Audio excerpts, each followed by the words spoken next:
Bapak, Ibu, dan Saudara sekalian, firman Tuhan akan kita renungkan dari Lukas 22 ayat 1 dan 2 demikian. Hari Raya Roti Tidak Beragi yang disebut Paskah sudah dekat.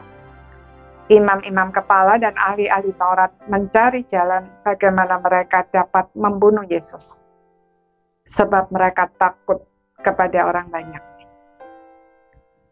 Saudara-saudara sekalian, mempersiapkan diri untuk merayakan Paskah, tetapi mencari jalan untuk membunuh Tuhan Yesus.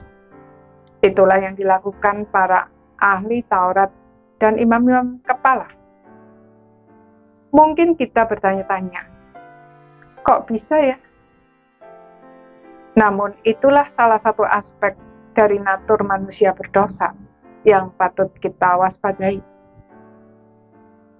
Jika kita tidak mengaitkan firman Tuhan yang kita pelajari dengan kehidupan nyata dan berproses dengan Tuhan, maka kita semua bisa jatuh dalam dualisme tersebut tanpa kita sadari. Orang-orang Farisi dan para ahli Taurat tahu firman Tuhan, tapi semua itu hanya sebagai pengetahuan, sebab mereka tidak pernah mengkaitkannya dengan kehidupan mereka sehari-hari secara spesifik. Sebagai contoh, mereka tentu tahu firman Tuhan jangan mencuri, dan mereka juga tidak mencuri dalam arti masuk ke rumah orang ketika rumah itu kosong, lalu mengambil barang-barangnya. Tetapi Tuhan Yesus berkata bahwa mereka merampok rumah janda-janda. Bagaimana itu bisa terjadi? Ketika ada seorang janda yang membutuhkan pertolongan dan datang kepada mereka, nampaknya mereka menolong. Tapi ujung-ujungnya, rumah si janda itu berpindah tangan. Anehnya, mereka melakukan semua itu tanpa rasa bersalah.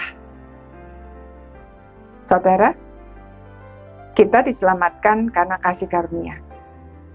Tetapi kasih karunia itu baru berfungsi jika kita dengan bersengaja mengaitkannya dengan kehidupan nyata.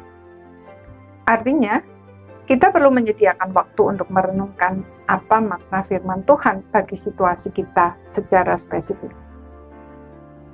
Dalam kasus mencuri tadi, kita perlu merenungkan apa arti mencuri dalam situasi kita. Memanfaatkan kesusahan orang lain untuk meraih keuntungan, memberikan pinjaman dengan bunga tinggi, tidak memberikan yang seharusnya diberikan, dan lain sebagainya. Selain itu, jangan mencuri juga erat kaitannya dengan hukum kasih. Jadi, orang-orang Farisi dan para ahli Taurat itu tidak bisa berdalih bahwa janda itu sendiri yang menyerahkan rumahnya kepada mereka. Bukankah menerima imbalan tanpa melihat kondisi orang itu sama dengan tidak melakukan hukum kasih? Jadi, tahu firman Tuhan saja tidak cukup. Kita semua perlu waktu untuk merenungkan dan mengkaitkannya dalam situasi spesifik kita. Itulah satu-satunya jalan untuk menghindarkan kita dari dualisme kemunafikan orang Farisi. Saudara, kita tentu tidak mau terjebak dalam dualisme orang Farisi tersebut, bukan?